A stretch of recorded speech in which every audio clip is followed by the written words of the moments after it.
Hi everyone, welcome to a new mini vlog. আজকে দুপুরবেলা আমাদের বাড়িতে এসেছে একটা অন্নপ্রাশনের কার্ড। আর এই কার্ডটা কোথা থেকে এসেছে জানো? না না, এখন বলবো না, কিছুদিন পর তোমাদের সাথে একটা সারপ্রাইজ ভ্লগ আমি শেয়ার করব, তখনই দেখতে পাবে।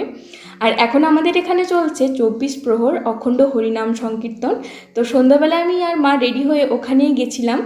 আর এই সময় সন্ধ্যাবেলায় ওখানে বাউল গান হয় আর তার সাথে গৌরমণ্ডলী আসে। আর সন্ধ্যাবেলায় কীর্তনটা হয় না, কীর্তনটা হয় রাতে।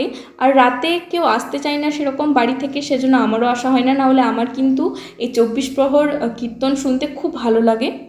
আর এই গৌরমণ্ডলী মানে তোমরা অনেকেই নাও জানতে পারো, তাই বলে দিচ্ছি। এখানে অনেকেই আসে গৌরমণ্ডলীর দল, তারা খুব সুন্দর সুন্দর সেজে রাধাকৃষ্ণের গান করতে করতে, বিভিন্ন অঙ্গভঙ্গিতে নৃত্য করতে করতে মন্দিরের চারপাশে ঘোরে। আর এটা দেখতেও খুব ভালো লাগে, তাই সবাই দেখতে আসে। তো আজকের মতো এইটুকুই, চলো টাটা।